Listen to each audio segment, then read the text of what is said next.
Hello, everyone. Here we are with TJ from Novato Unified School District. TJ, welcome to our Fireside Chat. We appreciate Thanks for your having me. participation and thanks for being our valued customer. Uh, let's dive right into it. So, give us some color on your role at the school district and before you got involved in network management. Sure. My name is TJ Joyce. I'm the Financial Systems Specialist for Novato Unified School District. So I started with the school district about 5 years ago as a support technician, so fixing computers and printers and doing a lot of the boots on the ground stuff in the classrooms and with the teachers and the students and the staff. Unfortunately, I was laid off from that position, but during that time, I was fortunate enough that our financial systems specialist, who managed our ERP, was retiring. And so I slid into that role and have been in this role for about 3 years. During my time, I actually was the network analyst number 2 for the district. So I backed up our network analyst and was able to learn and actually be involved in the original implementation of RUCKUS, going back to initially seeing RUCKUS at SETPA, and then again meeting with Michael and Clifton and testing to see if RUCKUS was the right choice, and working with other vendors. So I've kind of been working in several different roles for the district, but right now I am still the financial systems specialist, but I'm also our network analyst and also systems analyst. So I do quite a few different roles. But I'm really the one who's in charge of making sure that the network is operating and that the users are happy and that everything is flowing properly every day. Excellent. So a financial systems analyst is in charge of keeping the network running, if I heard it. Excellent. Yeah, not a lot of financial systems analysts are doing that, I think, out there. And so I've carved out a niche for myself, I think. So many times people ask us, is it cost effective to run your network? Is your network affordable? And now kids say it's so affordable, even the financial analyst can run the network. I love it. Yeah, it's great. Well, we're lucky enough to have tools in our hands that allow me to be able to be successful in that role. So I'm thankful that we have those. So tell us more about why were you asked to run the school network? What transpired that a financial analyst got put into this position? Yeah. And further, like, how did they help you get into that role? Did somebody provide any kind of guidance or training, or kind of, try to smooth that transition for you? Well, really, going back to my previous comment, I was the network backup, but how that came to be is we didn't have secondary systems support. So we had one network analyst, one Aries guy for systems, student system information systems. We had one financial system. So we didn't have a failover if something went wrong or somebody was out. And so I was proposed that I had a few different ways to go, and I always was interested in networking. And so I volunteered for that and worked with our network analyst for 2 years nearly, and helped. I started working in different environments and getting kind of a feel for. I took lots of notes, to be honest. I still have my OneNote pages from when I was training with our network analyst, and I'd use those frequently.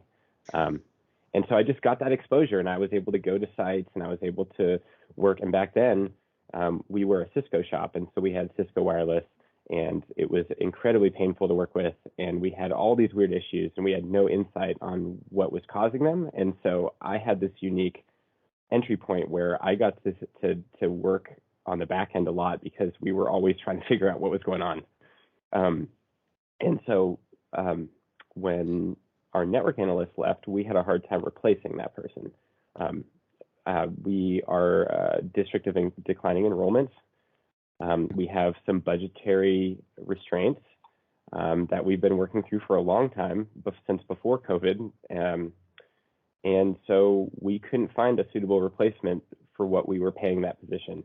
And so what happened is, we tried to look at what job descriptions entailed. And my job description happened to entail some network stuff in there, mainly because I was managing the servers for our ERP and some of those things. And so we kind of looked at that language and said, hey, you've got background as the number 2 network analyst. You trained with the previous one. You have all this exposure. You know the network the best out of anybody here. So are you comfortable taking this ball and rolling with it? And I said, of course I am. And it is a great opportunity. And I'm hoping at some point to move away from the financial systems analyst portion and really spend more of my time in the network piece, because it's something that I'm very passionate about. Give us some more color on, as you transitioned into this role, as you transitioned from managing a network that was incredibly painful to RUCKUS network. How has the RUCKUS team, our products, like our APs, our RUCKUS Analytics, right, and our management software, how has it helped Novato School District? Sure. So both for Novato and for me personally, we have insight we've never had before. So not only are we delivering Wi-Fi 6 now, which is incredibly impressive, right? And we've deployed it across all of our school sites. We have 13 schools and a handful of other buildings that we support. We've got, something we've never had before. We can see what's going on in real time. We can get alerts real time. We can troubleshoot in real time what's happening. So that, again, I'm a financial guy, and I can't lean on this enough. I'm great with the financial piece, the network piece. I was here and there. So when something's happening real time, I didn't always feel like I knew what direction to go in, but RUCKUS has enabled me with analytics, and with your support team being as attentive as they are, I've been able to really lean on those things to continue to deliver success in the classroom and to our staff and to our students, because really that's what it's all about, right? Is student success and staff success, and that's the whole purpose that we're all working in education, right? Is we're trying to provide for the students and the community, and so delivering connectivity and supporting all these devices that we're now, is unprecedented. We're, like I said, we're 2nd through 12th grade Chromebooks, and everybody's got 5 devices on them. And how before we were having issues where the Wi-Fi would go down every 30 minutes and we didn't know why. Now I get notified right away when the Wi-Fi goes down, and I can go into the analytics piece and I can see what's going on at the AP level, at the client level, at the venue. I mean, I have so much insight that even the financial guy can make some, I don't even know how to put it. I will just say that it gives me the insight to be able to actually figure out what's going on and deliver those results. And that is something that, again, didn't have before, don't have a strong background, able to troubleshoot. And it makes me feel good when we get those responses from our teachers that things are working again, or that the issue is solved. I mean, that's why I got in IT. I like solving problems, and this gives me the ability to solve problems more easily. And for someone like me, who doesn't have a strong background in networking, it gets me excited that I have graphs and I have recommended actions. I mean, RUCKUS Analytics gives me action steps that are recommended, so that way I know which direction to go into. I don't even need to open a TAC case. And then if I do open a TAC case, I get additional support to steer me in a direction. And sometimes that's not even to do with the Wi-Fi. We had an issue recently with DHCP, for example, where we didn't know where it was coming from. And RUCKUS support helped me to identify what was happening and point me in a direction which was not related to Wi-Fi, but they were nice enough to be able to spend that time with me. And so that's really how I've been able to be successful in the transition, and how the district's been able to be successful in augmenting the lack of a true network analyst or IT staff in general with analytics and support. Yes. So one of the things that we have in RUCKUS Analytics, we take pride in that we are able to pre-prioritize incidents for you, so that you don't have to spend your, the IT staff of the highest caliber and the time to just Right. prioritize and decide what to work on at 9 a.m. because we are prioritizing it for you. Have you Right. had any positive experience on that one that allows you to deliver the best student experience without having to waste a lot of IT resources? Totally.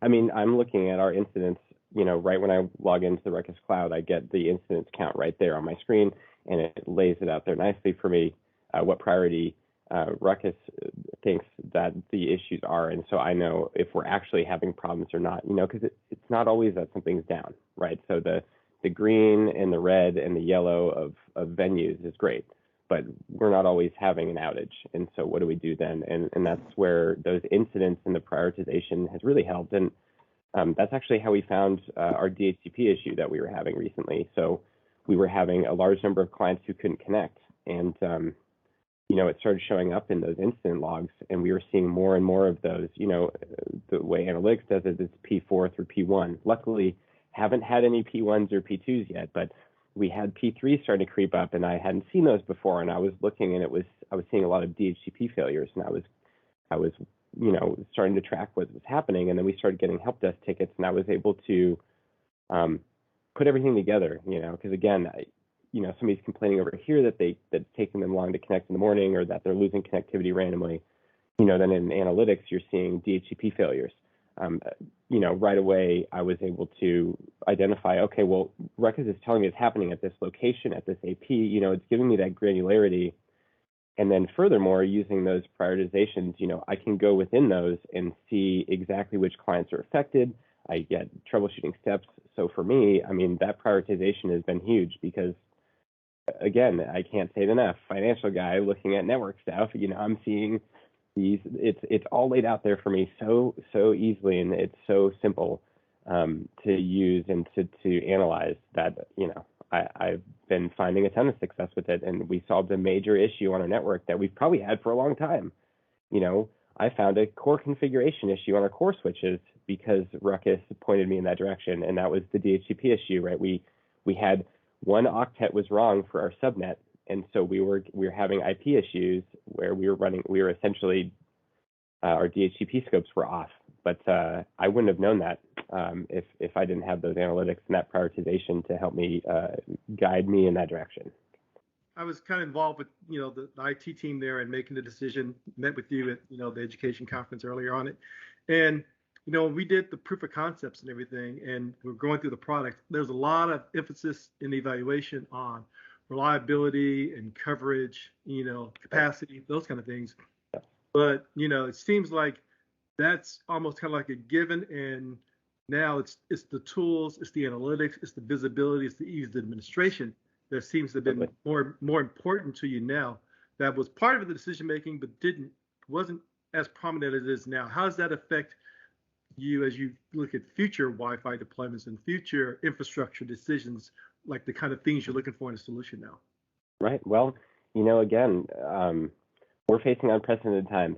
And so what we thought we were getting into, 4 or 5 years ago when we first got into upgrading our Wi-Fi, we thought we're just delivering faster speeds and more capacity to handle more devices. We didn't realize that we were going to be facing all these challenges. And school districts are facing these, right? There are a ton of K-12 and beyond that are going to suffer from the same exact thing. And so how do you supplement losing staff?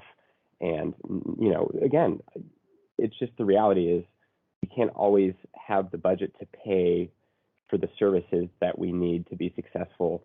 And so how do we augment that? And so to your point, we originally were thinking, oh, we're putting Wi-Fi 6 in and it's great. We're going to all these new devices and we're doing one-to-one Chromebooks and we're getting away from Cisco and, and hopefully solving some of the problems we were having there. But yeah, it turned into, we don't have a network analyst. We're having issues with our network. What do we do? And so yeah, I think that's definitely something that in the future is going to be a heavy factor because, like you said, better connectivity, better coverage, better capacity. Those are things that you would expect. When you're going to new, you're not going to be like, oh, well, let's go with an antiquated system because we can't afford the new one. That's going to be successful for us.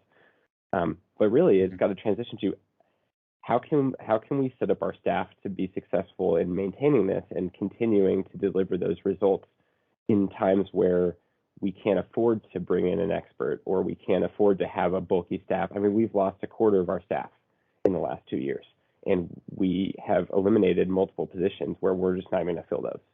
And so, the district's leaning heavily on me and others like me, and other districts are in the same boat. So yeah, again, I think that's going to be a heavy consideration going forward, and not something that we ever thought we'd have to deal with, but it's kind of a good problem because it's you don't know until you go through it. But now we're more able to plan a little bit better for the future, and we're replacing our security cameras, we're replacing our phone system, and those conversations that we're having circle around how easy is the system to maintain and to use, and what kind of analytics do we have, and what kind of ability do we have for someone who's not an expert in phones and the back end of that to maintain that system for future TJ or future director or future systems analysts or whoever.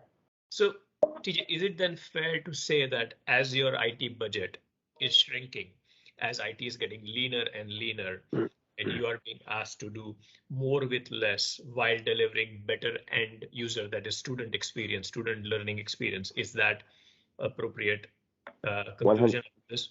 100%. I mean, and that's part of the struggle of education. It's the budgets are shrinking, the staff is shrinking. We still have a large number of students and staff that need support. And so yes, 100%.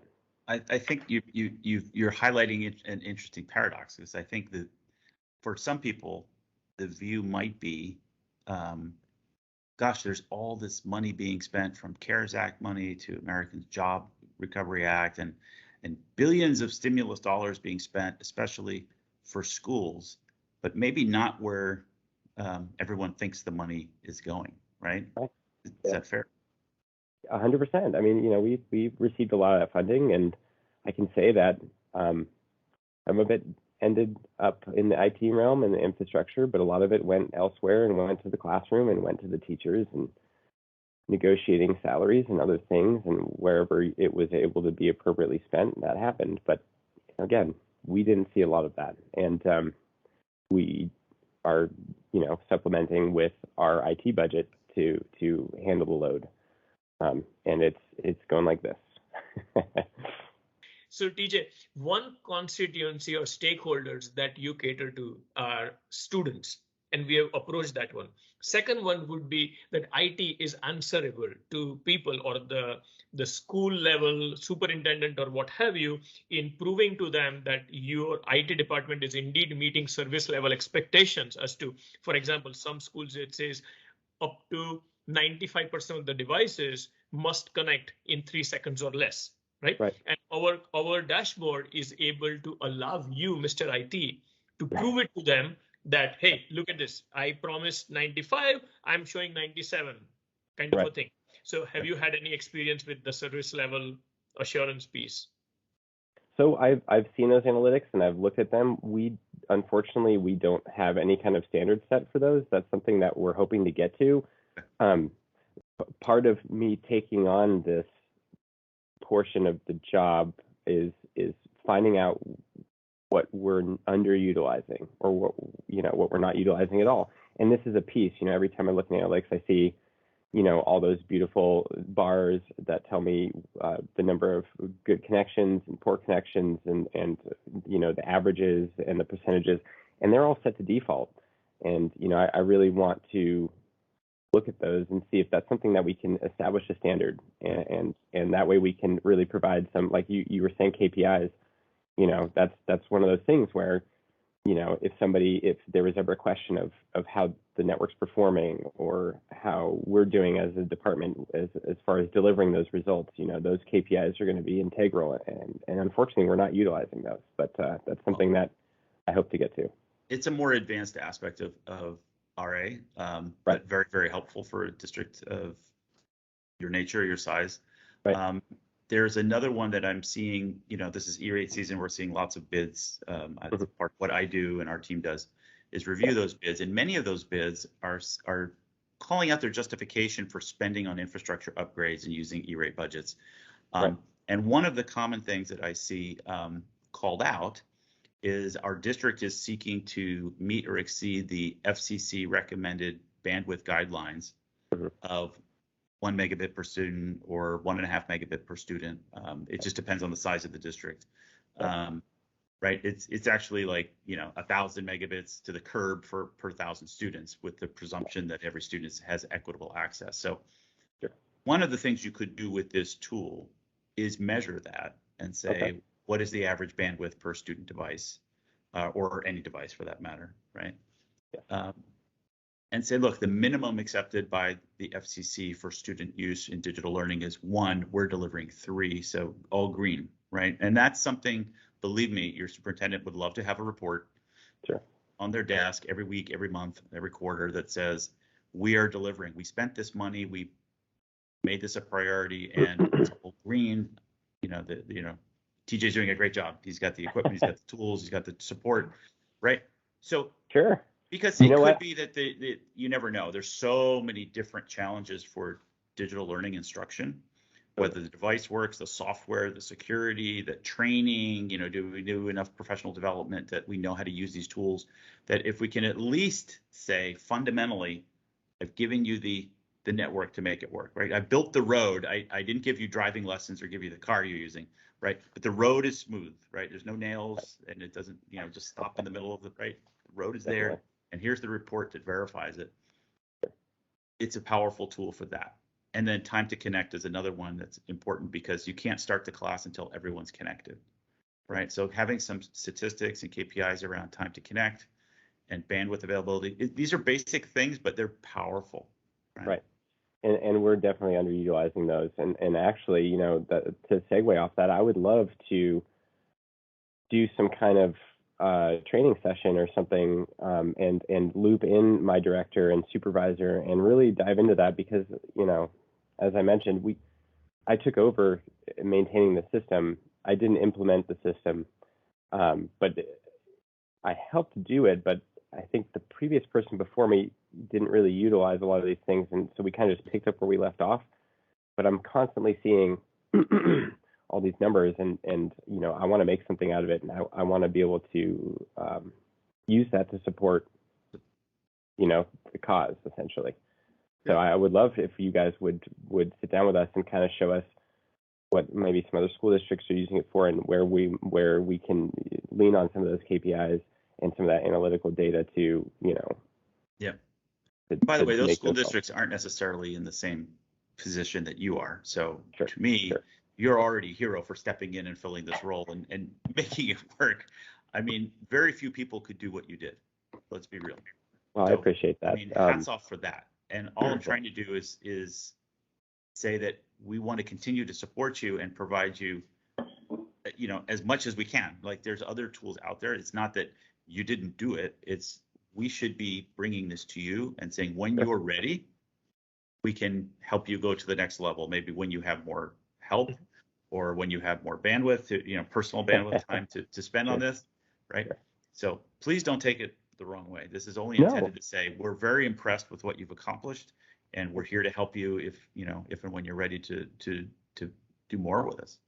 Well, and I love that, and I am impressed with the support that we get from you guys, and I love the product, and I love working with you guys, and so I would love to take that ball and run with it. And I'm trying to run with this, like I said, passionate about networking, trying to learn as much as I can in a short period of time. I like to think I've been pretty successful here too, from our end as well, and so I know other people see that here, and so if I can further deliver results and help the district to really understand what's going on, and not just say, oh yeah, the Wi-Fi is working and we're getting great speeds and we fixed this issue and that issue. There's more to it. We're only utilizing a part of the puzzle, and so I think that's where you guys are going to come in heavy. And you put your finger on it when your biggest smile on this call was when you told us the teachers appreciated what you're doing, right? Yeah. When you get that feedback, like, hey, I'm able to get through my class, I'm not being interrupted, everything works smoothly, like, that's the reward, right? Yes. That's what you're 100%. There for. It's not 100%. to say the APs are up and running. It's the teachers are up and running.